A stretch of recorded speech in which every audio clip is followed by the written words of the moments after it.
Chance இருக்கு. பார்ப்போம் என்ன டேட் அவங்க செலக்ட் பண்றாங்க விட்டுறாங்க பார்ப்போம்.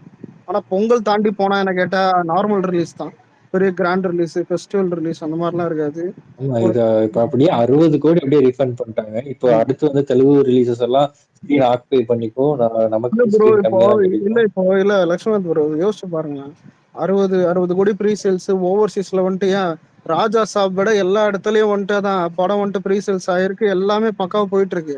இது எங்க இந்த படம் எங்கேயோ இருக்கு, மத்த எல்லா ரிலீஸோட எங்கேயோ இருக்குது. பார்த்தா ராஜா சாப்லாம் வருது. இவனுங்க தான் நம்ம ஆளுங்க. இல்ல ப்ரோ 2 நாளைக்கு நம்ம எப்படி இருந்தோம் புக்கிங்ஸ்ல எப்படி ஆகுதுன்னு பாப்போம் அடுத்து புக்கிங் பண்ணி லீவ் அப்ளை பண்ணி எல்லாம் பண்ணி வச்சு நான் சொல்றேன். நார்த்ல இருந்து சவுத் வரைக்கும் எல்லா சைடு ட்ராக்கர்ஸ் எல்லா சைடு அனலிஸ்ட் எல்லாமே ஆச்சரியப்பட்டாங்க. என்னடா இந்த படம் மானா மாதிரியா புக்கிங் ஆகுதுன்ட்டு. இல்ல எல்லாமே ஆச்சரியப்பட்டாங்க. எல்லாமே அந்த சத்தியமா சொல்றேன் இந்த ஆள் இருக்கிறதுலே பெரிய ஆளுண்டு. சார் இல்ல நான் ஒரு உண்மையிலே சொல்றேன். 4 அன்னைக்கு படம் ரிலீஸ் ஆகியிருந்தா இந்த படம் இது கேசரி தான் 100% இது இருந்திருக்கும். கூட எந்த பிரச்சனையும் இல்லாம நார்மல் ரிலீஸ் ஆயிருக்கும். இப்ப இந்த படம் இவ்வளவு பிரச்சனை ஆகுது, சென்சார்ல இவ்வளவு இஷ்யூ ஆகுது, இவன் கேசரி எடுக்கலன்னு இவ்வளவு பிரச்சனை ஒரு போயிட்டு இருக்கு. போஸ்ட்பாண்ட் ஆகிறதுனால படம் ஓப்பனிங்கும் இங்க குறைய போறது இல்ல, இன்னும் அதிகமாகும், ஹைப்பும் இன்க்ரீஸ் ஆகும். ஹைப் இன்க்ரீஸ் ஆகி வரப்போற இது ஜனநாயகன் உனக்கு வந்துட்டு இன்னும் பவர்ஃபுல்லா தான் இருக்கும். நீ பாரு கண்டிப்பா இந்த கேசரின்ட்டு பாக்கலாம்னு நினைச்ச ஹேட்டர்ஸ் கூட அப்படி என்னதாண்டா இருக்கு அப்படின்னு சொல்லி பாக்குறதுக்கு ஒன்னும் ஹைப் ஆயிருவாங்க. ஆமா உண்மையிலே தான் இல்ல லட்சுமிகாந்த் ப்ரோ அது அப்படிதான் இருக்குது. ஏன்னா இப்போ எல்லாரும் அந்த கேசரி விட்டு அப்படி என்னடா விடாத அளவுக்கு என்னடா பண்ணி வச்சிருக்காங்க அப்படிங்கிற அளவுக்கு எல்லாருக்கும் ஒரு கியூரியாசிட்டி வந்துருச்சு இல்ல. இப்போ ஒரு ப்ரமோஷன் மாதிரி கேசரி மறுபடியும் ரீவாட்ச் பார்த்தேன். ஓவர்ல பண்ணது ஒன்று சொல்லிக்கிறேன். தளபதி கெரியர்லயே வந்துட்டு அதிக கட்டு வாங்கினது பீஸ்ட் முன்னாடி இருந்தது 12 கட்டும். இதோ 27 கட்டு பண்ணி சென்சார் போர்ட்ல இது பண்ணி வச்சிருக்காங்க. இது வரைக்கும் தளபதி கேரியர் மட்டும் இல்ல நிறைய பேருக்கு 27 கட்டலாம் வந்ததே கிடையாது. யாருக்கு 27 அதான். ஆனா 27 அதான் மியூட்ஸோட தான். ஆனா இவ்வளவு பண்ற அளவுக்கு என்னத்த பண்ணி வச்சிருக்கான்ற மாதிரி தான் எல்லாருமே இப்போ ஒரு கியூரியாசிட்டியா பாக்குறாங்க. கிஷோர்னு ஒருத்தர் பாத்தீங்கன்னா அவருக்கு மைக்கு கொடுங்க. எனக்கு வந்து அவர் சைட்ல கூட மெசேஜ் என்ன பண்றாருன்னா என்ன சொன்னாருன்னு பாக்குறேன். டிவிகே ஈஸ்டர் எக்ஸ், அதாவது டிவிகே படத்துல இருக்கிற ரெஃபரன்சஸ் எல்லாம் வந்து டெலீட் பண்ணாதான் வந்து படத்தை இது பண்ண முடியுமா? இது எப்படி அப்படி பார்த்தா ப்ராப்ளம் கிடையாது. அப்படி பார்த்தா படத்தோட ஃபர்ஸ்ட் சீன் தான் கையில டாட்டூ குத்திருப்பாரு. அதெல்லாம் ஒண்ணும் இல்ல. அந்த மாதிரி கொடுக்குறாங்களாம். என்னையா எவ்வளவு பாசிச போக்கா இருக்குது. கருத்து சுதந்திரமே இல்லையா இந்த நாட்டுல? அரசியல் படம் ரெஃபரன்சஸ் எல்லாம் நீங்க எவ்வளவு குறியீடு வைப்பீங்க உங்களோட ஒரு படத்துல? பின்னால வந்து உதயசூரியன் இருக்கும், எங்கேயோ ஒரு ஓரத்துல ரெட்டையில இருக்கும், அதெல்லாம் உங்க சிம்பிள் இல்ல நீங்க அதெல்லாம் விடுங்க. சார்பட்டா பரம்பரை என்னாச்சு? மீரானோட டிஷர்ட்ல என்ன இருக்கும்? அந்த திமுகவோட சிம்பிள் இருக்கும். ஓப்பனா சொல்லிருப்பாங்க. எக்ஸாக்ட்லி. அப்போ உங்களுக்கு என்ன பிரச்சனை? இல்ல நிறைய விடுதலை 2ல தண்டவாளத்துல தலை வச்சு படுக்கிறது நீங்க ஈஸ்டர் வைக்கலாமா? நீங்க ஈஸ்டர் வைக்கலாமா? தண்டவாளத்துல தலை வச்சு படுத்தனாலதான் இன்னைக்கு நாங்க படிக்கிறோம்னு நீங்க ஈஸ்டர் வைக்கலாமா? இல்ல ஒரு பாட்டு கூட இந்த ஸ்ரீலங்கா நீதானா அந்த பாட்டுல டிஎம்கே நீதானா ஏடிஎம்கே நான் தானான்னு பாட்டு தெலுங்கு படத்துல வந்து ஈழத்தமிழர்களை எப்படி காமிச்சாங்க? அதுக்கெல்லாம் பிரச்சனையே வரலையே சென்டர்ல இருந்து. என்னையா நினைச்சிட்டு இருக்கீங்க எங்களை? நாங்கெல்லாம் பார்த்தா வந்து இழிச்சா மாதிரி தெரியுறோமா? இல்ல ஃபேமிலி மேன் சீரீஸ் வரும்போது அதுல வந்துட்டு அமைதியா இருந்தீங்க. அப்பவே சொல்ல வேண்டியதானே 25th வந்து லீவ் ஆமா, அதுக்கு அடுத்த நாள் சொல்ல வேண்டியதானே. எதுக்கு 10 days வெயிட் பண்ணி? அது ஒருத்தருக்கு மட்டும் கம்ப்ளைண்ட் இருந்திருக்கு. இதுதான் நான் கேட்டேன். அது தெரியவே இல்ல. ப்ரொடக்ஷன் ஹவுஸ்ல அந்த ஒருத்தரோட கம்ப்ளைண்ட்டும் தெரியல. நேத்து 5ஆம் தேதி தான் சொல்லியிருக்காங்க. இது எதுக்கு? இல்ல நீங்க கரெக்டா கேட்டீங்க லக்ஷ்மி ப்ரோ. இந்த 10 நாள்ல 24th ரீசப்மிஷன் பண்றாங்க. அன்னைக்கே உங்களுக்கு தெரியும்ல ஏதோ ஒரு கம்ப்ளைண்ட் வந்திருக்குன்னு. சரி அன்னைக்கு தெரியல, என்னைக்கு வருதோ அன்னைக்கு நீங்க வந்து ஒரு ப்ராடக்ட்டை ஹோல்ட் பண்ணி வச்சுட்டு இருக்கீங்க. அந்த ப்ராடக்டோட ஓனர் கிட்ட இன்டிமேட் பண்ணா தானே அவங்க லீகலா மூவ் பண்ணா பண்ணுவாங்க. அது எதுக்கு நீங்க ஹோல்ட் பண்ணி வைக்கிறீங்க? அந்த கிரே ஏரியாவே அங்கதான் இருக்குது. அந்த 10 நாள் தான். அதை தான் நான் திரும்ப இந்த क्वेश्चन ஜட்ஜ் கேட்டிருக்காங்க. நம்ம சைட்ல இருந்து அதை தான் சொல்றாங்களே. அவங்க நேத்து, அதாவது இன்னைக்கு நடந்த ஹியரிங் இல்ல, நேத்து ஹியரிங்லேயே வந்துட்டு அந்த கம்ப்ளைண்ட் யாருன்னே எங்களுக்கு சொல்லலாம், அவரை பத்தி எந்த டீட்டெயில்ஸும் எங்களுக்கு தெரியாதுன்னு சொன்னப்பவே நான் வந்து நம்ம ஸ்பேஸ்ல கேட்டேன், இது வெளிய ஆளுக்கு எக்ஸிபிட் பண்ணியிருக்கீங்களா இல்ல அந்த பேனல்லே இருக்கிற ஒரு ஆளா நான் நேத்தே கேட்டுட்டு இருந்தேன். கரெக்டா பார்த்தா நான் சொன்ன மாதிரியே இன்னைக்கு வந்து பேனல்ல ஒரு ஆள்னு சொல்றாங்க. அந்த ஃபர்ஸ்ட் இப்ப வாட்ச் பண்ண அந்த 5 பேர்ல ஒருத்தர்னு இன்னைக்கு அவங்களே வந்து சொல்றாங்க. அப்போ நீங்க அதை அன்னைக்கே அப்படியே அதாவது நீங்க அந்த பிரதான் இதுல மட்டும் அப்புறம் எதுக்கு அந்த போர்ட்டல்ல மட்டும் 16+ கொடுத்துறோம் யூஏ கொடுத்துறோம் ஏன் கொடுக்குறீங்க போட்டீங்க? அதை நம்பிதானே இவங்க உட்காந்துருந்தாங்க. அவங்க கேவிஎன் சைட்ல இருந்து நான் எப்படி பாக்குறேன்னா கேவிஎன் இருந்தேன்னா நான் என்ன எதிர்பார்த்துட்டு இருப்பேன், அதான் யூஏன் வேர்பலா சொல்லிட்டாங்களா அந்த சர்டிபிகேட் கைக்கு வரணும் அவ்வளவுதான் மேட்டர்னு சொல்லி நான் நம்பி வெயிட் பண்ணிட்டு இருந்திருப்பேன். இப்படி பேக்ரவுண்ட்ல ஒரு கம்ப்ளைண்ட் இருக்குன்னே நான் எப்படி ரியலைஸ் பண்ணுவேன்? லேட் ஆகுதுன்னு மட்டும் தான் இஷ்யூன்ஸ்க்கு தான் லேட் ஆகுதுன்னு தான் நான் நம்புவேன். நீங்க சொன்ன பேச்சை கேட்டுட்டு வேர்பலா நீங்க ஒரு வேர்டு கொடுத்துருக்கீங்க போர்ட்டல்லையும் போட்டிருக்கீங்கன்னா அதை நம்பி தான் நான் உட்காந்துருப்பேன். அதை விட்டுட்டு இப்படி ஒரு கம்ப்ளைண்ட் இருக்கா இல்லையான்னு யோசிக்கிற ஆங்கிள் கூட எனக்கு போகாது. ரிலீஸ்ல எனக்கு 1000 வேலை இருக்கும். அதெல்லாம் விட்டுட்டு ப்ரொடக்ஷன் ஹவுஸ் உட்காந்து ஒருவேளை வேற திரும்ப ஏதாவது திரும்ப பண்ணலாம். திரும்ப ஒரே ஒரு பாயிண்ட் தான் சொல்லிட்டு இருந்தாங்க. எங்களுக்கு பவர் இருக்கு, சேர்மன் இது பண்ணலாம், பவர் இருக்கு நாங்க பண்ணலாம் they can. yes லக்ஷ்மிகாந்த் ஒரே ஒரு விஷயத்தையும் நான் பதிவு பண்ண விரும்புறேங்க. இங்க ஜஸ்டிஸ் பிடி ஆஷான்னு சொல்லிட்டு அவங்க வந்து இது பண்ணும்போது கேட்குறாங்க, how can after communication on December 22 stating that the board had decided to grant a UA 16+ certificate subject to exceptions, the CBFC chairperson could subsequently reverse course and refer Jananayagan film to a reviewing committee. அதாவது இவங்க என்ன கேட்குறாங்கன்னா, December 22 இவங்க சேஞ்சஸ்லாம் பண்ணதுக்கு அப்புறம் ஒரு revising கமிட்டிக்கு வந்து recommend பண்ணாங்கல்ல, அது யாரோட கம்ப்ளைண்ட்டின் அடிப்படையில் தான் கேட்குறாங்க. இந்த revising committee what is exactly the nature of the கம்ப்ளைண்ட்னு கேட்குறாங்க. அதுவே ரொம்ப வேகா 19, அதாவது இந்த மொட்டை கழுதாசின்னு சொல்லுவாங்கல்ல, அந்த மாதிரி இந்த படத்துல வர சில காட்சிகள் வந்து எங்களோட மத உணர்ச்சிகளை வந்து புண்படுத்துது, எங்க ராணுவத்தை வந்து இழிவுபடுத்துது, இந்த மாதிரி இந்த பொதுவா எந்த ஸ்பெசிஃபிக்குமே இல்லாம ஒரு மொட்டை கடுதாசின்னு சொல்லக்கூடிய மாதிரி வந்து இவங்க எழுதி கம்ப்ளைண்ட் இது பண்றாங்க. இந்த இதோட அடிப்படையில இந்த அதையும் கட் பண்ண சொல்ல வேண்டியதானே, அதையும் ஏதாவது பண்ண சொல்ல வேண்டியதானே ஃபர்ஸ்ட் டைம் பார்க்கும்போது. கரெக்டா கேளுங்க. அதான் ஃபர்ஸ்ட் டைம் பார்க்கும்போது அதுல ஏதாவது பிளர் பண்ணு மியூட் பண்ணு அதுல சொல்ல வேண்டியதானே, அதுக்கப்புறம் என்ன கம்ப்ளைண்ட் தனியா? நீங்க 27 கட்டு அப்ப என்ன அது அன்குவாலிஃபைடு மெம்பர்ஸ் வந்து வாட்ச் பண்ணாங்களா அப்படி கேட்கட்டேன் நானு. அவங்களுக்கு குவாலிஃபிகேஷன் 27 சேர்த்து இன்னொரு 10 கட்டு ஒரு 37 கொடுக்க வேண்டியதானே.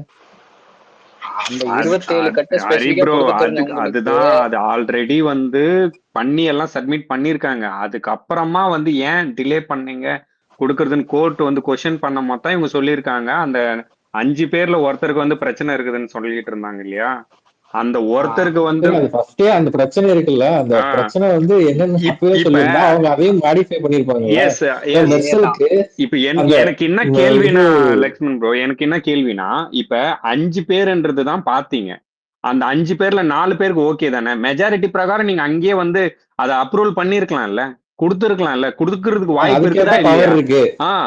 அதுக்குதானே 5 பேரு ஒருத்தர்னால டிசிஷன் எடுக்க முடியாது, ரைட்? ஓகே, மெஜாரிட்டி பிரகாரம் தான் நீங்க எல்லாமே வந்துட்டு அரசியல் எலெக்ஷன்ல இருந்து எல்லாமே மெஜாரிட்டி எங்க அங்கதானே வந்துட்டு இது ஆகுது, சக்சஸ் ஆகுறது.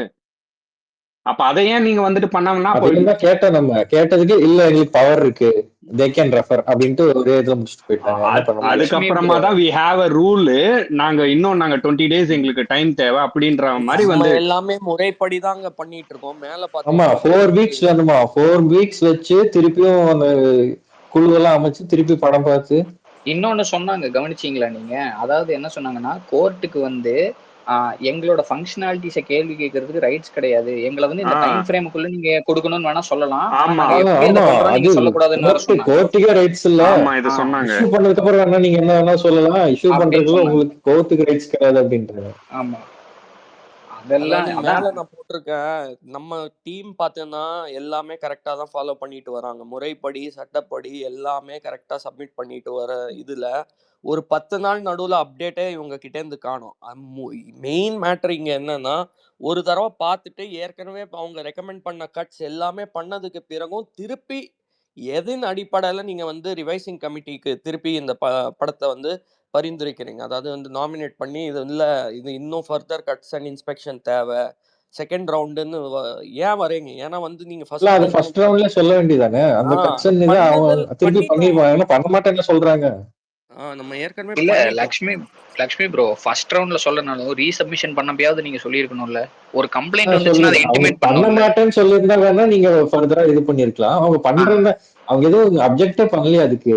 பிளான்டு. இதெல்லாம் வந்து பிளான் பண்ணி தான் பண்ணிருக்கானுங்க. கண்டிப்பா கண்டிப்பா பாரதி இல்ல நீங்க பாரதி அடி வெளுத்து விடுங்க. ஏன்னா இது வந்து அடக்குமுறை, இது வந்து பாசிசம். இல்ல நீங்க இந்த பிரதான் போர்ட்டல்ல இதை போட்டிருக்க வேண்டியதானே. உங்களுக்கு பிரச்சனை இருக்குன்னா அங்க மட்டும் இதை குடுக்குறேன்னு போட்டுட்டு இங்க வந்து இல்லங்கிறீங்க. என்ன கான்ட்ரடிக்டா நடந்துக்கிறீங்க? 1000 மட்டமான படத்துக்கெல்லாம் சென்சார் சர்டிபிகேட் அப்படியே ரூல்ஸ் ரெகுலேஷன்ன்றது வெறும் எங்களுக்கு மட்டும்தானா? எங்களுக்கு மட்டும்தானா? எல்லா விஷயத்துலயும் கேளு. எல்லா விஷயத்துலயும் எங்களுக்கு மட்டும்தான் ரூல்ஸ் அண்ட் ரெகுலேஷன்ஸா? உங்களுக்கு எல்லாம் ரூல்ஸ் அண்ட் ரெகுலேஷன்ஸ் கிடையாதா? இல்ல 5 பேர் கரெக்டான டைம்ல சொல்ல வேண்டியதானே, ப்ராப்பரா சொல்ல வேண்டியதானே.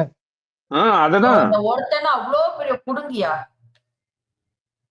எங்களுக்கு இங்க பாருங்க. இந்த படம் வந்து சொன்ன டேட்ல வரணுன்ற எமோஷனல்ன்றது கம்மி தான். பொலிட்டிக்கலா நீங்க வந்து ஒரு விஷயத்த பண்ணிட்டு இருக்கிறீங்க பாத்தீங்களா, அதெல்லாம் வந்து ஏத்துக்க முடியாதுங்க. எல்லாத்துக்கும் நீதி நேர்மை நியாயம் வேணும்.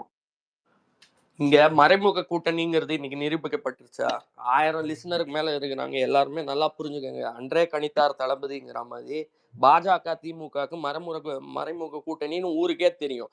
அதாவது இந்தி திணிப்பான பராசக்தி பாஜகவுக்கு ரொம்ப பிடிச்ச சப்ஜெக்டா. உடனே சர்டிபிகேட் கொடுத்துட்டாங்க சிபிஎஃப்சி. இது வந்து மிலிட்டரி சப்ஜெக்ட், ஆர்மி சப்ஜெக்ட், அந்த மாதிரி படம்லாம் வந்து ஏதோ லட்சுமி அவங்க கிடைக்கல. அவங்களுக்கு கிடைக்கல. அவங்களுக்கு ப்ராசஸ் கம்ப்ளீட்டட். ஆனா இன்னும் சர்டிபிகேட் கைக்கு வரல. அவங்களுக்குலாம் கிடைச்சிரும். பாருங்க, புக்கிங்ஸ் ஓபன் பண்ணல பாருங்க. எல்லாரும் அவங்களுக்குலாம் கிடைச்சிரும், பிரச்சனை இல்ல. அதான் நாளைக்கு கிடைக்கலன்னா அதுவும் வந்து சொன்ன தேதியில நாளைக்கு யூஎன் போட்டு வரும் பாருங்க. எவ்வளவு பெட் கட்டுறீங்க? நாளைக்கு யூஎன் போட்டு வரும். பராசக்தி நம்ம ரொம்ப இதுவா பேச தேவையில்லைங்க, பக்குவமா பேச தேவையில்ல. இதுல வந்து சில விஷயங்கள் ஓப்பனா சொல்லணும். இது வந்து பராசக்திக்கு வந்து முட்டு கொடுத்து அதுலயும் அந்த ஹிந்தி இம்போசிஷன் அதெல்லாம் இருக்கு. சோ அதனால அதுல ஹிந்தி இம்போசிஷன் இருந்தாலும் பாஜக எந்த பிரச்சனையும் கிரியேட் பண்ண மாட்டான்னு நான் சொல்றேன். பாத்தீங்களா, அவங்களுக்கு ஸ்மூத்தா வந்து வாங்கப்பா நீங்க படத்தை ரிலீஸ் பண்ணுங்க. ஒன்னும் வரல, சர்டிபிகேட் கைக்கு வரலையே அவங்களுக்கும். அதுதான் தெரியும். சித்து ப்ரோ கேக்குதா? லக்ஷ்மிகாந்த், நான் என்னோட ரீடிங் ஆஃப் த சிச்சுவேஷன் என்னன்னா, they will not have any problems in getting their certificate. ஓகேயா? அவங்களோட சர்டிஃபிகேட் எல்லாம் உங்களுக்கு ரொம்ப ஈஸியாக கிடச்சிரும். அவங்க வந்து ரிலீஸ் பண்ண வேண்டிய ஜனவரி 10th அன்னைக்கு ரிலீஸ் பண்ணுவாங்க. அவங்க ஏதோ ஊரில் போட்டியே இல்லாத மாதிரியும் ரிலீஸ் பண்ணுவானுங்க. இதெல்லாம் தான் அவங்களோட ஆசை, புரியுதா? இது கார்ப்புணர்ச்சி, இது கேவலம், இது எச்ச. சித்து ப்ரோ நான் சொல்லிட்டா இல்ல, இவங்க படம் ரிலீஸுக்கு முன்னாடி மட்டும் பிரச்சனை. இப்ப சப்போஸ் 14ஆம் தேதி ரிலீஸ் ஆச்சுன்னு வச்சுக்கேன், இதுக்கப்புறமா ஏதாவது ஒரு பாயிண்ட் கிடைக்குதா ஜனநாயகம் மூலியமா, இதை வச்சு கூட பிரச்சனை பண்ண பாப்பானுங்க கண்டிப்பா. எவனாவது யாராவது ஒருத்தர் பண்ணி பார்ப்பாங்க. இல்ல ஒரே கேள்விதான். இந்த படத்தை நீங்க தள்ளி போடலாம் எவ்வளவு வேணா, உங்களால ஷெல்ஃப் பண்ண முடியாது. வந்தே தீருவோம், நாங்க அதுக்கு சப்போர்ட் பண்ணியாகும், இதை விட டபுள் மடங்கா கொண்டாடுவோம், அவ்வளவுதான். இன்னொரு விஷயம் சொன்னீங்களா ஹரி ப்ரோ, நீங்க சொன்னீங்களா ஒரு 10 நாள் சைலண்டா இருக்காங்க சம்திங்கிறாங்கன்னு. இந்த சம்திங்கிறாங்கன்றது எனக்கு 6 மாசம் முன்னாடியே எனக்கு தெரிஞ்சிச்சு. எப்படின்னா, அவன் 14ஆம் தேதி ரிலீஸ் பண்ண சொன்னான் பாத்தீங்களா, பராசக்தி இந்த மாதிரி 14ஆம் தேதி வரும்னு. அப்பயே தெரிஞ்சு எப்படி 5 நாள் கழிச்சு வரான், ஏதோ சம்திங் சந்தேகம் இருக்குன்னு அப்பயே எனக்கு தோணுச்சு, ஏதோ பிளான் பண்றான்னு. ரெட் ஜெயண்ட் படத்தை புறக்கணிப்போம். இல்ல, அவன் 14ஆம் தேதி ரிலீஸ்ன்னு சொன்னப்பே சம்திங் ராங் இடிச்சிருச்சு. இல்ல ஜாக்கு, இதுக்கு முன்னாடி மட்டும் என்ன நம்ம பார்க்கலாம்னா இருந்தோம் அந்த படத்தை. முதல்ல இருந்தே புறக்கணிப்போம் தான். அதனால அது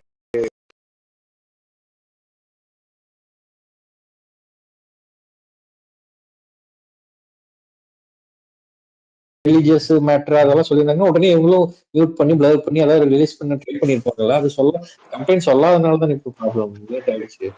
உங்களுக்கு 10 நாள் இருந்துச்சு சொல்றதுக்கு. நீங்க அதுக்கு அந்த டைம் அவங்களுக்கு கொடுத்து நீங்க சொல்லி ரிலீஸ் டேட்டு க்ளோஸா இருக்குன்னு தெரிஞ்சுட்டே இது பண்ணா இது காழ்ப்புணர்ச்சி தான், வேற என்ன சொல்றது?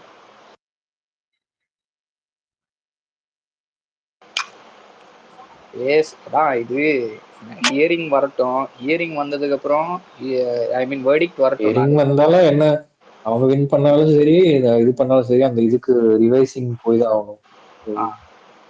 அவங்க அதுக்கு தான் பிளான் பண்ணுவாங்க. சொன்ன மாதிரி ரிவிஷனுக்கு போட்டு இன்னும் ரிவைசிங் போனா 4 weeks டைம் வேணும் அப்படின்னு 1 மாசம் இழுக்க ட்ரை பண்ணுவாங்க. நான் வந்து ஃபால்ஸ் ஹோப் யாருக்கும் கொடுக்க விரும்பலைங்க. அதாவது வேர்டிக்ட் வராம வந்தாலுமே நமக்கு சாதகமா வந்தாலும் அதை எதிர்த்து அவங்க திரும்பி போக தான் பண்ணுவாங்க தோணுது எனக்கு. நம்ம தான் இதுல கேஸை இனிஷியேட் பண்ணியிருக்கோம். இருந்தாலும் அதான் ஃபுல்லாவே ரூல்ஸாக இது கோர்ட்டுக்கே இதுக்கு வந்து ரைட்ஸ் இல்லைங்கிறாங்க. ரைட்ஸ் இல்ல அப்படிங்கிறாங்க இல்லையா, அப்புறம் என்ன பண்ண முடியும்? அதான் அவங்க It is எப்படின்னா a பைலாஸ்ல ஒளிஞ்சுக்கிறாங்க ப்ரோ. it is a பைலாஸ்குள்ள போய் cheap ஒளிஞ்சுக்கிறாங்க. attempt. It is a cheap attempt இதுல இது பண்றது. இந்த இதுலயும் வந்துட்டு கூலா நியூட்ரலா சில பேர் சுத்திட்டு இருக்கிறானுவ. இதுல எந்த விதமான அரசியல் சம்பந்தமும் கிடையாது. ஏன்னா முதலமைச்சரும் வந்துட்டு விஜய்க்கு ஃபேனு தான், துணை முதலமைச்சரும் விஜய்க்கு ஃபேனு தான். டேய் எனக்கு எதனா வந்துரும்டா வாயில, சத்தியமா பேசக்கூடாதுன்னு இல்ல பாக்குறேன் பொது எவன் இடத்துல. சொல்றானா எனக்கு அந்த அசுரம் பத்த தனுஷ் ஒண்ணு போன விஷயம் பண்ணுவான் யாரா நீங்க இப்போ இந்த மாதிரி. அப்படியே பச்சையா தெரியுதாடா? 5 பேர் வச்சு படம் பார்த்துட்டு திரும்ப திரும்ப அதான் சொல்றேன். 5 பேர் பாத்தீங்கன்னாடா 4 பேருக்கு ஓகே தானே? மெஜாரிட்டி ஆமா பிரகாரம் அது அப்பவே அப்ரூவல் பண்ணி கொடுத்துருக்கலாம் தானே? கொடுத்துருக்க முடியும் கொடுத்துருக்கலாம். தானே? அப்புறம் ஏன் கொடுக்கல? அப்ப இதுல பாலிடிக்ஸ் இல்லாம வேற என்னடா இருக்குது? அந்த ஒருத்தன் யாரா பேரை அந்த சொல்லுங்கடா. ஒருத்தன் யாரு சேர்த்திருக்கலாம்ல, அந்த மட்டும் இல்ல. கம்ப்ளைண்ட்ஸும் கட்சியில சேர்த்துனா நீங்க ஆடுற கட்சியாவே ஆட்டெல்லாம் வந்துட்டு மக்களுக்கு தெரியாதுன்னு நினைச்சிட்டு இருக்கிறீங்களா? ஆடின ஆட்டெல்லாம் போதும் ரசா, இன்னும் 4 மாசம் எங்க கையில இருக்குது ஓட்டு. ப்ரோ 2 மாசம் முடிஞ்சு போச்சு, அவ்வளவுதான். ப்ரோ இவங்களுக்கு ஒன்ஸ் ஒரே எலெக்ஷன் கமிஷன் டேட் சொல்லிட்டா போனோம், அவங்க பவர் எதுவுமே இருக்காது. இல்ல நெக்ஸ்ட் டேட் வர்ற வரைக்கும் கொஞ்சம் இது பண்ணுவோம். ஆனா மேட்டர் என்னன்னா, இல்ல பொலிட்டிக்கல் இருக்கும், எல்லாமே இப்படி இருக்கும். அதான் தளபதி இது ஏதாவது ஒரு ப்ராப்ளம் வந்தா கண்டிப்பா மக்களே காரி துப்புவானுங்க, புரியுதா? இதுல என்ன மேட்ரு, என்ன இது, எத்தனை கட்டுன்னு எவனும் இங்க பொதுமக்கள் எவனும் அதெல்லாம் நோண்டி அறைய மாட்டானுங்க. யங்ஸ்டர்ஸ் ஃபேன்ஸ் மட்டும் தான் இந்த 27 கட்டுக்குதா, இத்தனை பேர் இதுக்குதா, அதெல்லாம் வந்துட்டு ஆராயிருது. பொதுவா இருக்கிறவனுக்கு என்ன தெரியும்? கோர்ட்ல அதாவது ஏதோ கேஸ் போட்டிருக்காங்க. அதான் விஜய் இல்ல ப்ரோ, ஒன்று முடிச்சுக்கிறேன். கோர்ட்ல ஒன்று கேஸ் போட்டிருக்காங்க, விஜய் படம் வரல, ஆனா பராசக்தி படம் வந்துருச்சு. இதை பொதுவா இருக்கிறவன் எப்படி பார்ப்பானா, அதான் டிஎம்கே காரன் தான் தூக்கி போட்டு அவனே மெரிய போறான், புரியுதா? நம்ம வேடிக்கை பார்ப்போம், கூட இதுல இருந்து நம்மளும் பாஜக தான் கொஞ்சம் தூக்கி போட்டு நான் மெரிப்போம். சேர்த்துக்கிறேன். இல்ல சிம்பிளா நான் சொல்லிட்டா அப்படி ப்ரோ. இல்ல ப்ரோ, இதுல எல்லாருக்கும் தெரியும். அதான் என்னதான் தெரிஞ்சாலும் அதான் பிஜேபியும் டிஎம்கேயும் ஒரே இது ஒண்ணு.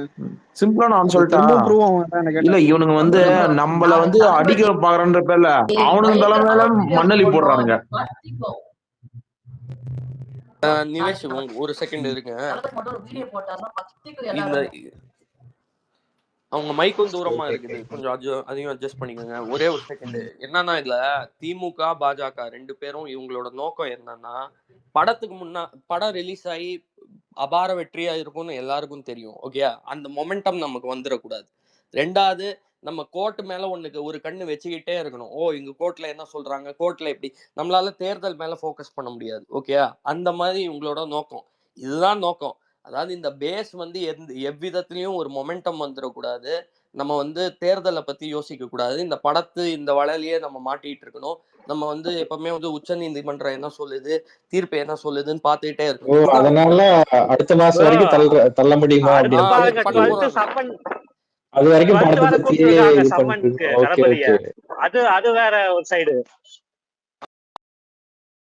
ஆமா ஆமா, இல்ல சம்மன் நல்லா இருக்கு. நீங்க சொல்ற பிளான் நல்லா இருக்கு. அடுத்த மாசம் வரைக்கும் தள்ளலாம். நீங்க படத்தை பத்தியே பேசிட்டு இருப்பீங்க, பாலிடிக்ஸ் இருக்கு. சரி ஹரி ப்ரோ, என்ன டவுட் இப்போ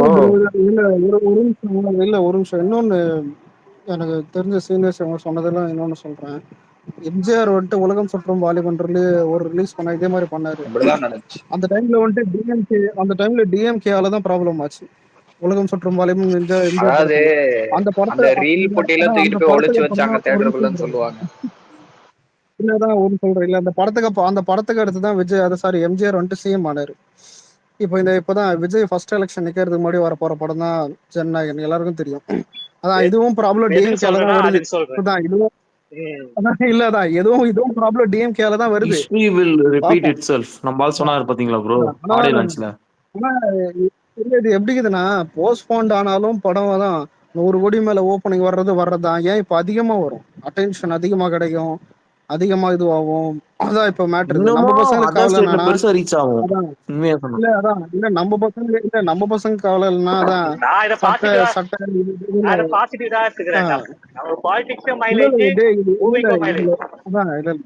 இதுல பாலிடிக்ஸ்லும் மைலேஜ் இருக்குது, படத்துக்கும் ஒரு ஹைப் இருக்குது. ஏன்னா இப்ப கேசரின்னு சொல்லியிருந்தவன்லாம் படத்துல இவ்வளவு மேட்டர் இருக்குது, இவ்வளவு இது பண்ணிருக்காங்கன்ற ஒரு பாசிட்டிவ் இருக்குது. ஆனா எல்லாரும் அப்படி இருந்தும் ஒரு ஃபேன்ஸ் லைட்டா ஒரு மாதிரி ஆகிறதுக்கு காரணம் என்னன்னா, அதான் எல்லாம் சட்டை கிட்ட ரெடி பண்ணி இருப்போம். அப்புறம் இந்த பணம் டிக்கெட் எல்லாம் புக் பண்ணி எல்லாம் பிளான் பண்ணி டிக்கெட்ஸ் கோயம்புத்தூர் ஏதாவது எத்தனையோ இந்த சென்னையிலே இப்ப நாங்க ஆந்திரா போறது இருந்தோம். எல்லாமே இப்ப கேன்சல் ஆயிருக்கு. எல்லாமே ஆல்ரெடி இப்ப விக்னேஸ்வர் எல்லாம் இன்னைக்கு வரேன்னு சொன்னாரு, சென்னை வரேன்னு சொன்னாரு. சித் ப்ரோ அதான் நாளைக்கு அமெரிக்கால வந்து நாளைக்கு அவரு சென்னை வர கேன்சல் சொன்னாரு. ஆயிடுச்சு. கோயம்புத்தூர்ல எனக்கு அதான் போச்சு, அமெரிக்கால ஆந்திரா அதான் போச்சு. அமெரிக்கால அதான் இதுதான் எல்லாம் காண்டா பாக்குறது. அதான் இன்னொன்னு 10 நாள் லீவ்ல வந்துட்டு கொஞ்சம் லீவ் போயிடுச்சு. ஒருவேளை பொங்கல் இது ரிலீஸ் பண்ணாலும் நல்ல பாதி விஷயம் நாள் தான். ஆனா பொங்கல் தாண்டி போகுது. அதாவது அலெக்ஸ் ப்ரோ உழைச்ச நான் காசு சொல்லிட்டா டிக்கெட் வாங்கியிருக்கானுங்கடா எல்லாம். இவனுங்க மாதிரி கொள்ளையடிச்சுட்டா இருக்கானுங்க. உழைச்ச காசு டிக்கெட் அலெக்ஸ் ப்ரோ வாங்கியிருக்கானுங்க. இல்லடா நம்ம இல்ல நான் சொல்லிட்டா இவனுக்கு 9ஆம் தேதி இருக்காது. ரிலீஸ் ஆயிடுச்சு கேட்பானா, இந்த 5 நாளா பாதி கலெக்ஷன் வச்சிருக்கலாம் ப்ரோ. 5 நாளா நம்ம 50% கலெக்ஷன் வச்சிருக்கலாம் உண்மையா சொன்னா. இவங்களெல்லாம் மிச்சம் இவங்க பெட்டி அலெக்ஸ் திங்கிங் நான் சொல்லவா ஹரி, என்னன்னா இவன் Jan 9 அன்னைக்கு ஜனநாயகன் லைட்டா அது மேட்ச் ஆகுதுல, Jan 9 ஜனநாயகன் அதுக்கு வரக்கூடாது, அதையும் புடுங்கணுங்கிற அந்த எண்ணத்துல தான் இதெல்லாம் செய்யறாங்க. புரியுதா? அதையும் சேர்த்து புடுங்கணுங்கிறது தான். எல்லாத்தையும் புடுங்குவாங்க. இருக்கிற கனிம வளம் எல்லாம் சுரண்டுற, வரி பணத்துல எல்லாம் சாப்பிடுற, எங்களெல்லாம் வாட்டி வதைக்கிற, எங்களோட உரிமைகளா பறிக்கிற, அது பத்தாதுன்னு சொல்லிட்டு இந்த டேட்ல இருக்கிற ஒரு சின்ன ஈக்குவலன்ஸ் கூட இருக்கக்கூடாதுன்னு நினைக்கிற ஒரு கேவலமான எண்ணம் தான்டா இந்த ஆட்சியாளர்களுக்கு. சிம்பிளா கேவலமான சொல்லணும்னா செயல். சித்ப்ரோ இந்த ஆட்சியில அதாவது அடிமட்டத்துல கஷ்டப்பட்டு வேலை செய்யற தூய்மை பணியாளர்களுக்கும் சேஃப்டி இல்ல, 200 கோடி ரூபாய் சம்பளம் வாங்குற செவிலியர்களுக்கும் ஆக்டருக்கும் இல்ல, சேஃப்டி இல்ல, சொல்ல போனா ஆசிரியர்களுக்கும் இல்ல, நடுவுல யாருக்குமே ப்ரோ, சேஃப்டி சொல்ல கிடையாது. போனா ஊழியர்களுக்கும் இல்ல, யாருக்குமே இல்ல. மன்னராட்சி எம்ஜிஆர் நடத்திட்டு இருக்கானுங்க இந்த இவனுங்க ஆட்சி. உட்காந்துக்கிட்டு. இல்ல யாருமே சந்தோஷமா இல்ல, அவங்க அந்த யாரையுமே நிம்மதியா வாழ பாவம் விடுறது தூய்மை இல்ல. பணியாளர்கள் எல்லாம் போராட்டம் பண்ணிட்டு இருப்பாரு. மாண்புமிகு முதலமைச்சர் ஐயா ரொம்ப பிஸியான ஆனா ஒரு பிஸி ஸ்கெட்யூல்ல அவர் வந்து கூலி படத்தை போய் பார்ப்பாரு. நான் அந்த படத்தை பத்தி எல்லாம் பேசக்கூடாதுன்னு நம்ம இங்க ஸ்பேஸ்ல வந்து ரூல்ஸ் இருக்குது, மீறிட்டேன், பரவாயில்ல. சித்து ப்ரோ நான் சொல்லிட்டா, எல்லாம் சொல்லலாம் பிஜேபி ஃபாசிசம் அப்படியே நம்ம டிஎம்கே சொன்னா நாசிசம் நம்ம சொல்லலாம் உண்மையா சொன்னோம். தளபதி ஃபர்ஸ்ட் பாயசம்னாரு, அதுக்கப்புறம் பாயசம்னாரு, தீய சக்தி வேலையை காமிச்சிட்டாங்க. தீய சக்தி தான் தீய சக்தி நீ நாசிசம். தீய சக்தி, அவ்வளவுதான். இது வந்து மாற்று அதாவது கருத்தே இல்லை. உடனே சித்ப்ரோ இப்ப வருவாங்க, ஏன்டா சிபிஎஸ்சி சென்ட்ரல் கவர்மெண்ட் நாங்க என்ன அது பண்ணோம் சென்னை அப்படின்னு. ஆபீஸ்ல இருந்து தான் இருக்குது. ஸ்டேட்ல நாங்க இருக்கிற அடிச்சா 2 எம்ப்ளாயி பேரையும் தான். சேர்த்துதான் அடிப்போம். அதான் ரீஜனல் சார், ஆபீசர் இங்க இங்க புருஷன் என்ன இல்லைன்னா பொண்டாட்டி வேலை பிரச்சனை பார்க்கறோம். நடந்தாலும் தீய சக்தி மட்டும்தான் பிஜேபி காரணம் சார். டிஎம்கே பி டீம் தான்டா அது. 2 தீய பேரையும் சேர்த்து சக்தி தான் அடிங்க. முதல் காரணம், 2வது 2 காரணம் சரி பேரும் தான் அடிங்கடா. 2 பேரும் ஈக்குவல் காரணம் தான், அப்படியே சொல்லு. அண்டர் கிரவுண்ட் டீலிங் தானே இது. ப்ரோ இப்போ இது எல்லா வந்து தீய சக்தி சேனல்லையும் ஹரி ப்ரோ, தீய சக்தி வந்து உங்ககிட்ட கேள்வி கேட்கலாம், டேய் இங்க அடிச்சா இங்க தாண்டா வலிக்கும், அங்க எப்படா வலிக்கும் அப்படின்றது. இங்க தாண்டா போட்டு நசுக்கும் உங்களை. இப்ப தெரிஞ்சிருச்சு. அந்த போர்டு மெம்பர்ல ஒருத்தர் தான் இதை பண்ணியிருக்காரு, அவருக்கு தான் இது இருக்கு. சரி, அது அவரோட உரிமை, ஏன்னா அவரோட ப்ரொஃபஷன் அது, அவர் அதை பண்றாரு, ஓகே. என்னோட கேள்வி எல்லாம், நீங்க சரி அவருக்கு அந்த கருத்து வேறுபாடு யாரோட இருக்குன்னா, ஊக்கத்தில் பண்றாரு? யாரோட ஊக்கத்துல பண்றாரு? இல்ல பாயிண்ட். நம்ம பெனிஃபிட் ஆஃப் டவுட்டே கொடுப்போம் சித்ப்ரோ.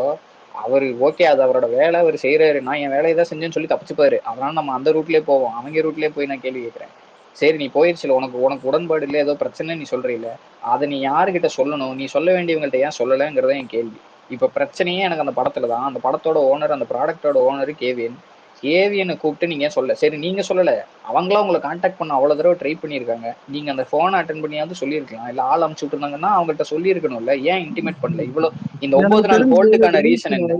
ஒரு நிமிஷம் இல்ல ப்ரோ, எனக்கு தெரிஞ்சு தளபதி ஏதாவது பேசி விட வாய்ப்பு இருக்க மாதிரி தோணுது. பாப்போம். வீடியோ வர இல்ல போகுது நினைக்கிறியா அலெக்ஸ்? ப்ரோ கேட்ட மாதிரி லக்ஷ்மி ப்ரோ கேட்ட ப்ரோ மாதிரி அவரு பேசினாலும் கோர்ட் வேர்டிக்கு அப்புறம் தான் எதுனாலும் இல்ல வந்துடும் ப்ரோ, பண்ண முடியும். கோர்ட் இதுவெல்லாம் அது எல்லாம் அவங்க வந்துடும். சைடு சிபிஎஃப்இ சைடு தான் இருக்கு, இது எல்லாம் நம்ம வந்துடும். கீழே தான் இருக்கு. அதான் 9th இது நாளைக்கு இல்ல 9th இது வந்துடும். 9th மார்னிங் வந்துடும். அதுக்கப்புறம் அவங்க ஹரி ப்ரோ, சிபிஎஃப்சி சைடு என்ன பண்றாங்க? ஹரி ப்ரோ 14th படம் டிஎம் ரிலீஸ் பாருங்க, ஆனா ஒரு போஸ்ட் ஒன்று அமைச்சிருக்கேன் பாருங்க, 13th இருக்கும். 13th 14th படம் ரிலீஸ் ஆனா நல்லா இருக்கும்னு தோணுது. மாஸ்டர் இந்த இது மாதிரி. அவங்க கையில இல்ல தான் இருக்கு, கண்டிப்பா 14th சிபிஎஃப்சி ரிலீஸ் அவங்க ப்ரோ. சைடு தான் இருக்கு. போகி இன்னொன்னு புதன்கிழமை. இல்ல அந்த லெட்டர் பேட் இதுலயும் போட்டிருந்தாங்களே, அதான் இயர்லிஸ்டா அனௌன்ஸ் பண்ணிடலான்னு பாப்போம். New release date earliest. இப்ப ஜட்ஜ் வந்து சர்டிபிகேட் கொடுங்க அப்படின்னு சொன்னாலும் அவங்க திருப்பி அப்போஸ் பண்ணலாம், இல்ல தர முடியாது அப்படின்னு சொல்லி அப்போஸ் பண்ணலாம். அவங்களுக்கு பவர் இருக்கு. பவர் இருக்குதான். பவரை வச்சு வந்து நல்லதெல்லாம் ஒன்றும் பண்ண மாட்டேங்க. ஊர்ல இந்த மாதிரி வந்து அடக்குமுறை, பாசிசம் இந்த செயலுக்கெல்லாம் வந்து மும்முரமா உட்காந்து செஞ்சிட்டு இருப்பீங்க. பவரை வச்சு என்னைக்கையா நீங்க இந்த மக்களுக்கு நல்லது பண்ணியிருக்கிறீங்க? ஒன்றும் இல்லை, மறுபடியும் நான் சொல்றேன், அதாவது தனியா ஒரு படம் வரும் Jan 10th. அலெக்ஸ் சேவியர் அதுக்கான ஸ்பீக்கர். செயல் தான் Jan 10th அன்னைக்கு ஒரு படம் பிரச்சனையே இல்லாம தனியா வரும். சித்து அதுக்கான ப்ரோ செயல் தான் இதெல்லாம். போக்ரி படத்துல அந்த கான்ஸ்டபிள் இன்ஸ்பெக்டர் வந்து கடைசி அந்த இதுல இருந்து கூட்டுட்டு கார்ல உட்காந்துருக்கும் போது ஒரு அடி அடிச்சு இன்னைக்கு ஒரு நாளாவது உண்மையா வேலை பாக்குறியாடா அப்படின்ற மாதிரி இருக்கு பாத்தியா? எனக்கு அந்த மாதிரி கேட்கணும் போலகுதுங்க, நாக்க போடுங்கிற மாதிரி. வாங்குற கோவம் தான் சம்பளத்துக்கு திங்கிறியா இல்ல வேற ஏதாவது திங்கிறியாங்கிற மாதிரி எனக்கு கேள்வி இருக்கு. நான் வழக்கமா இந்த மாதிரி பேச மாட்டேன்ட்டு தெரியும் இந்த ஸ்பேஸ்ல இருக்கிறவங்களுக்கு. ஆனா சாரிங்க, இன்னைக்கு என்னால வந்து நம்மள I can't புட்டுங்கிறானுங்க, explain நம்மள myself. சீண்டி பார்த்துக்கிட்டே இருக்குது. இவனுக்கு வேலையா போச்சு, இவனுக்கு வேற வேலையே இல்லையா அவனுக்கு? யோ ஒரு ஒரு பண்டிகை, இல்ல ஒரு சித்து ப்ரோ, திருவிழா, இப்ப ஒரு 30 வருஷமா எங்களோட வாடிக்கை அது. ஒரு பொங்கலுக்கும் தீபாவளிக்கும் எங்க தளபதி எங்க அண்ணனோட மூஞ்சியை பார்த்து நாங்க அந்த இந்த திருவிழாவை கொண்டாடுற இது பழக்கம் உண்டுயா எங்களுக்கு. அதுல போய் நீங்க வந்து காலை வச்சு எங்க குரலை நெரிக்கிறீங்களே, அவ்வளவுதான் நான் சொல்றேன். அந்த 5 பேர்ல ஒருத்தருக்கு வந்து அது பிடிக்கல, சரி அந்த ரிவைசிங் கமிட்டிக்கு லாஸ்ட் மினிட்ல 10 டேஸ்க்கு நாங்க அப்டேட் கேட்டுட்டே இருக்கோம். அப்போ இல்ல, இந்த ஃபாரின்ல ப்ரீ புக்கிங் எல்லாம் அலோவ் பண்ணிட்டு, ப்ரீ ஷோஸ் எல்லாம் அலோவ் பண்ணிட்டு, அந்த ப்ரீமியர்ல தான் ஏன் நான் இங்க புக் பண்ணேன். காசு ஒரு பொருட்டு இல்ல, இங்க அந்த எதிர்பார்ப்பு, அந்த எங்களுடைய எக்ஸைட்மெண்ட், எங்களுடைய ஃபீலிங்ஸ் நாங்க ஒரு ஒரு ஒரு மாதிரி கற்பனை பண்ணி வச்சிருந்தோம். அதெல்லாம் நடக்கலன்னும் போது கண்டிப்பா டிசப்பாயின்ட்மெண்ட் ஆவதான் செய்யுது. இது வேற எந்த நடிகருக்கும் நடந்திருக்காதுங்க. இப்ப அரசியல் சொல்லிட்டு தாண்டி நடிகரான்னு நான் சொல்றேன். இந்த படத்துக்கு மட்டுமே அரசியல் தலைவர்னு நான் சொல்றேன். நீங்க தானப்பா கட்சி, நீங்க தான் ரூலிங் பார்ட்டி, உங்ககிட்ட தானே பவர் இருக்குது. நீங்க நல்லது பண்ணிட்டு போங்க. உங்களை யாரும் கேள்வி கேட்கல, உங்களை யாரும் காரி துப்புல. உங்களுக்கு எதிராக இன்னொரு கட்சி தொடங்கவே மாட்டாங்க. மக்கள் உங்களுக்கு கொடுத்த ஒரு இதை வந்து நீங்க என்னெல்லாம் பண்ணக்கூடாது அத்தனையும் பண்ணிட்டீங்க. அப்புறம் வரதானே செய்வாங்க. வர்றவங்களுக்கு உங்களுக்கு என்னப்பா பிரச்சனை? உங்களுக்கு ஒரு படத்தை வச்சுட்டு இந்த மாதிரி ஒரு அரசியல் எல்லாம் கேவலமா பண்றீங்களே, உங்களுக்கு ஏதாவது இருக்குதா? யாரும் கேட்ட மாட்டாங்கன்ற தைரியத்துலதான் சித்து ப்ரோ இவங்க எல்லாம் அப்படி பண்றது. என்ன கேட்ட போறாங்க? மிஞ்சி மிஞ்சி போனா நம்மள மாதிரி இது வந்து கத்திட்டு போயிடுவானுங்க அப்படின்னு நினைச்சுக்கிறானுங்க. ஆமா, இத்தனை வருஷமா அப்படிதான் இருந்தோம். 2026 அதுக்கான வருஷம் கிடையாது. இந்த வருஷம் பிறந்ததே சரித்திரத்துல இடம் பிடிக்கிறதுக்கு தான். 2026ல நாங்க எல்லாம் சேர்ந்து ஒருத்தரை வந்து உட்கார வைக்கிறோம். நடக்குதா இல்லையான்னு மட்டும் எழுதி வச்சுங்க. சொல்லுங்க சாவியோ, மைக்கு தூக்கிருக்கீங்க. அலெக்ஸ் அந்த மாதிரி ஸ்பீக்கர் கேட்டா அப்படியே ரிவ்யூ பண்ணுங்க. ஆக்சுவலி நானும் இந்த 2 நாளா ஒரு கான்ஃபிடென்ட்ல தான் இருந்தேன். ஹரி ப்ரோ நெகட்டிவா சொல்லுப்பது கூட நானும் இல்லை ப்ரோ வாங்கிடுவாங்க எப்படியாவது அப்படிதான் நினைச்சிட்டு இருந்தேன். ஆனா இன்னைக்கு நடக்குது பார்க்கும்போது என்ன சொல்றேன்னா, பல நம்மளுக்கு நிறைய பிரச்சனைகள் வந்திருக்கு. அந்த பிரச்சனைக்கெல்லாம் ஏதாவது காரணம், ரீசன் நமக்கு தெரியும். இதனால டிலே ஆகுது, இதனால அது ஆகும்னு. பட் இன்னைக்கு இந்த சென்சார் இஷ்யூ வந்து பிரச்சனை என்னன்னு தெரியல. இது வரைக்கும் ஆக்சுவலி 4 பேருக்கு ஓகேன்னு சொல்றாங்க. இல்ல ப்ரோ, அத சொல்றேன், கரெக்ட் தான். பட் இந்த 4 பேருக்கு ஓகேவா? அவங்களுக்கு ரீசனே கிடையாதுங்க. இன்னைக்கு கோர்ட்லயே பாத்தீங்கன்னா அவங்க வந்து ஆமா நாங்க தடை பண்ணுவோம், 20 நாள்ல பர்மிஷன் கொடுத்தோம், விதண்டாவதமா தான் பேசிக்கிறாங்க தவிர அவங்க பக்கம் வந்து பாத்தீங்கன்னா அது வந்து பேசுறதுக்கு வந்து பாயிண்ட்ஸே கிடையாது. இல்ல கரெக்ட், இல்ல அதான் கரெக்ட் தான் ப்ரோ. அதுதான் இப்ப நான் என்ன சொல்ல வரேன்னா, இந்த 4 பேர்ல ஒருத்தருக்கு இது ஓகே இல்லையா, ஏன் அவனுக்கு என்னதான் பிரச்சனைன்னு சொல்லலாமே, அந்த பிரச்சனையாவது எங்களுக்கு தெரிய வைக்கலாமே. அதுவுமே தெரிய வைக்காம இன்னைக்கு என்ன சொல்றதுன்னு எனக்கு தெரியல. அப்படியா இதை எப்படி கன்சிடர் பண்றானுன்னே தெரியல சேவியர் ப்ரோ. ஒருத்தனுக்கு பிரச்சனை எப்படி கன்சிடர் பண்ணலாம்? 4 பேருக்கு ஓகே தானே, அந்த ஒருத்தனுக்கு எப்படி வந்து கன்சிடர் பண்றானுங்கன்னு தான் தெரியல எனக்கு. சார் இல்ல அவங்களுக்கு தேவை கன்சிடர் பண்ணட்டும். அவர் கம்ப்ளைண்ட் இருந்ததை முன்னாடியே சொல்ல வேண்டியதானே, ஃபோன் பண்ண வேண்டியது ப்ரொடக்ஷன் டீம்ல ஒருத்தருக்கு இந்த மாதிரி பிரச்சனை ஆகுது, அவங்க மீதி இருக்கவங்க எல்லாம் இது வராங்க. முதல்ல இந்த மாதிரி முன்னாடி நடந்திருக்கு யாருக்காவது? திரும்ப திரும்ப அதான் சொல்றேன், புதுசாதான் விஜய்க்கு நடக்கும். இன்னொன்னு, விஜய் பிடிச்சாதான் சிகரெட் தெரியும், விஜய் குடிச்சாதான் அது குடி தெரியும். ஏன் லெரிக் வந்துட்டு இப்ப நம்ம பாட்டுல வந்த மட்டும் தான் அது தப்பான லிரிக்கும், மத்தவன் படத்துல வந்து இருக்காது. காலங்காலமா நடக்கிறது தான். இப்போ போஸ்ட்மார்ட் ஆனதுக்கும் வந்துட்டு என்ன கேட்டாதான், இப்போ இது எப்படி இருக்குதுன்னா, எப்படியும் உனக்கு எலெக்ஷனுக்கு முன்னாடி இந்த படம் வந்துட போகுது. இன்னொன்னு இவன் விடுற பராசக்தியும் எவனும் ஒன்னும் இப்போ காவியத்தை பார்த்து எவனும் கிளிய போறது இல்ல. எப்படி பார்த்தாலும் இந்த படம் ஓப்பனிங் என்னது ஏன் எதுவுமே பண்ணாம சும்மா விட்டா கூட 100 கோடி ஓப்பனிங் வரும். இப்போ அதிகமா வரும். அதான் இப்போ 100 கோடிலாம் இல்ல, ரொம்ப அதிகமா வரும். அது இப்போ போஸ்ட்போன் பண்ண நல்ல படம். ஏன்னா இப்போ பெரிய ஹைப் ஆகும். ஏன்னா இப்ப இந்த படம் படத்தை ஹைப் இல்லாம நிறுத்தவே ஒரு முடியாதுடா. இந்த படத்தை இல்ல நிறுத்தவே இல்ல முடியாது அவனுக்கு. படத்துக்கு கடைசி படம்ன்ற ஒரு இப்பதான் இருந்தது. ஆனா ப்ரோ எல்லாம் கேசரி கேசரி இந்த மாதிரி பேசியிருந்தாங்க. ஆனா இப்ப கேசரி இல்ல, படத்துல இவ்வளவு மேட்ரு இருக்குது. இன்னொன்னு ஹைப் தான், ஹைப் ஏறி தான் வரும். அதனால இது ஒரு அட்வான்டேஜ் தான். சரியா சொல்லு. கண்டிப்பா. அலெக்ஸ் ப்ரோ, நான் என்ன சொல்ல வரேன்னா, அது நமக்கு எப்ப இறக்குனாலும் நமக்கு அது ஹைப்பு தான். அது வேற விஷயம். அதை நான் சொல்ல வரேன். இப்ப பாரதி ப்ரோ ஒரு விஷயம், இப்ப பாரதி இப்போ ஒரு விஷயம் சொல்றாருன்னா, ஏ பாரதி உனக்கு என்ன பிரச்சனை, உனக்கு ரீசன் என்னது அப்படிதானே நான் கேட்பேன். அந்த ஒரு ரீசன் ஒண்ணு சொல்றேன். இதே ஜனநாயகன்ல வேற எந்த ஆக்டர் தமிழ் சினிமா நடிச்சிருந்தாலும் உனக்கு இது ஆயிருக்கு. புரியுதா? இந்த 27 கட்டு எதுக்கு இந்த மாதிரி வச்சிருக்க, எதுக்கு இப்ப அதான் இந்த ரோபோட்ல ஓம் இது போட்டிருக்க, இதை விட எவ்வளவு சென்சிட்டிவ் விஷயம் எல்லாம் வந்துட்டு தமிழ் சினிமால காட்டிருக்கானுங்க. எவ்வளவு கேவலமான படம் என்னப்பா நொன்னப்பா என்ன படம் எல்லாம் வந்திருக்கு. நம்ம அரசியல் வரதுக்கு முன்னாலேயே நம்ம படங்களை அரசியல் ரீதியா வந்து இவங்க தாக்குவாங்க, தடை பண்ணுவாங்க. நம்ம அரசியல் இருங்க. சன் பிக்சர் வித் ஜெயிலர் படத்திலேயே நட் ரோட்ல ஏதோ சென்னை நட் ரோட்ல ஏதோ தெருவுல தலையை வெட்டுற மாதிரி சீன் எல்லாம் இருக்கும். அதெல்லாம் என்ன படங்கள் வந்திருக்கு, என்னென்ன காட்சிகள் எல்லாம் விட்டுருக்காங்கிறது நம்ம நிறைய அந்த கூலி படத்துல பணத்தை எரிக்கிறதா இருக்கு.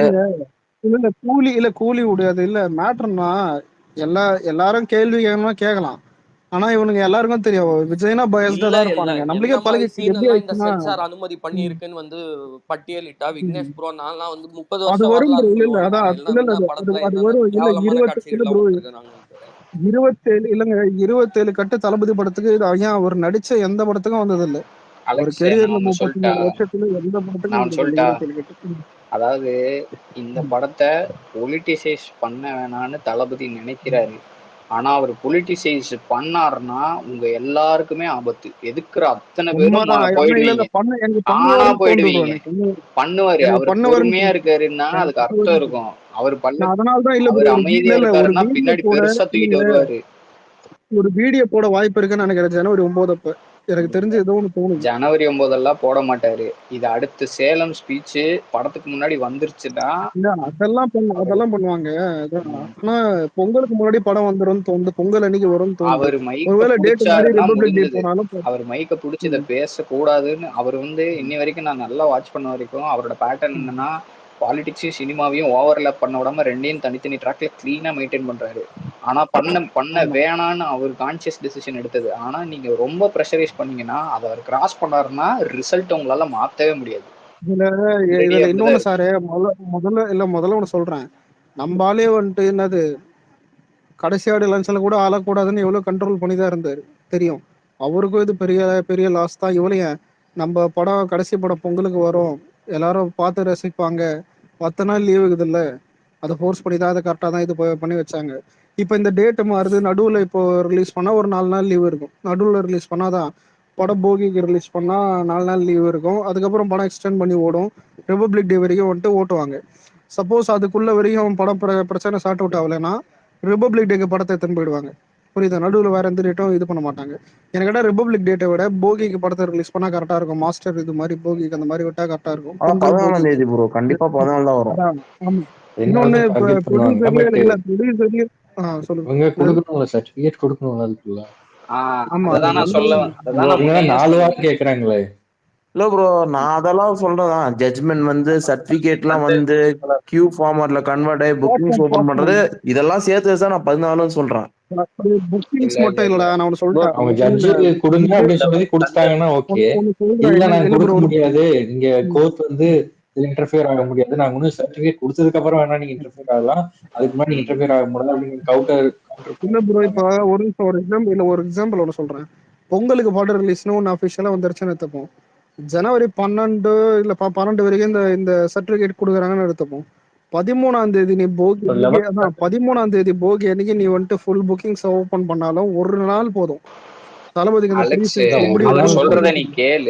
லக்ஷ்மி என்ன சொல்றாருன்னு கேளு. இல்ல அது புரியுது, இல்ல அது புரியுது. ஆனா அதுக்குள்ள வருமான்றது ஒரு பாப்போம். அவங்க சைடு தான் இருக்கு, அவங்க கையில தான், அவங்க தான் அப்பர் ஹேண்ட். அதாவது 4 வீக்ஸ் கேட்டாங்கன்னா ஒன்னும் பண்ண முடியாது. கோர்ட் வந்து கிளியரா சொல்றாங்க, கோர்ட் வந்து நாங்க வந்து சர்டிபிகேட் கொடுத்ததுக்கு அப்புறம் நீங்க வேணா இன்டர்ஃபியர் ஆகலாம், அது ஏதாவது ப்ராப்ளம் இருந்தா. அது கொடுக்கறதுக்கு முன்னாடி நீங்க வந்து வரக்கூடாது, எங்களுக்கு வந்து பவர் இருக்கு, இது வந்து 4 வீக்ஸ் வேணும், நாங்க வந்து சேர்மனுக்கு ரெஃபர் பண்ணலாம், அவர் வந்து வேற ஒரு கமிட்டிக்கு ரெஃபர் பண்ணலாம், அவங்க படம் பார்க்கணும், அதை ப்ரிப்பேர் பண்றதுக்கு எங்களுக்கு 4 வீக்ஸ் வேணும், ஸோ அதுக்கு டைம் கொடுங்க அப்படின்னு தான் கேட்கறாங்க. அடுத்த மாசம் எழுதிட்டு போயிடணும், அது வரைக்கும் நீங்க சினிமா பத்தி பேசணும், பாலிடிக்ஸ் மறந்துடணும், இதுதான் பிளான் போல.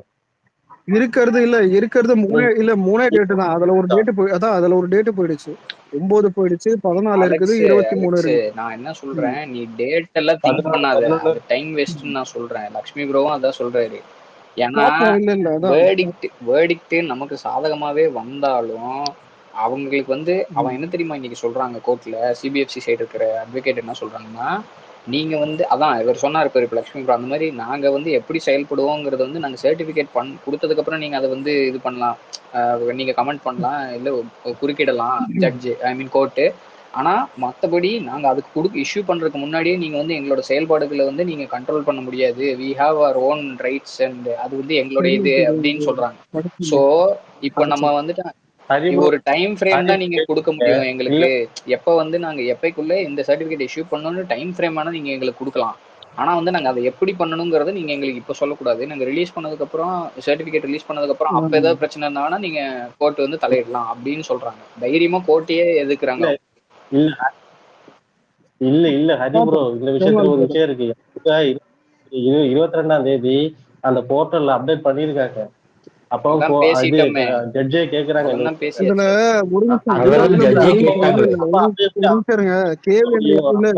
கேவிஎன்னை யாரும் திட்டாத ஒரே காரணம் என்னன்னா, ஆல்ரெடி தெரிஞ்சவங்களுக்கு எல்லாருக்கும் தெரியும், 15 நாளைக்கு முன்னாடி சென்சார் ஆனாலே போதும். ஏன் கோட்டு வந்துட்டு நிறைய இடத்துல வந்துட்டு எல்லாத்துல எடுத்து பார்த்தாலும் சரி, லாஸ்ட் டைம்ல தான் சென்சார் இல்ல ஏஜிஎஸ்ஏ லாஸ்ட் டைம் தான் சென்சார் அனுப்புனாங்க. ஆனா 20 நாளைக்கு முன்னாடியே வந்துட்டு கேவின் கரெக்டா அனுப்பிச்சிட்டாங்க. புரியுதா? கேவின் மேல தப்பு இல்லை என்ன கேட்டா. இது எல்லாமே உள்ள எவனோ ஒருத்தன், அது யாருன்னு தான் தெரியல, நான் சொல்லுவேன் அனுப்பிச்சு வச்சுட்டு கையில மட்டும் கடத்தா வெளு வெளு வெளுன்னு வெளுத்துருவான். இல்ல இரு, சினிமா மாதிரி பேசாத, ஹரி ப்ரோ, நான் சொல்றேன், அவங்க சென்சார் தப்பு பண்ணிருக்காங்க. அதாவது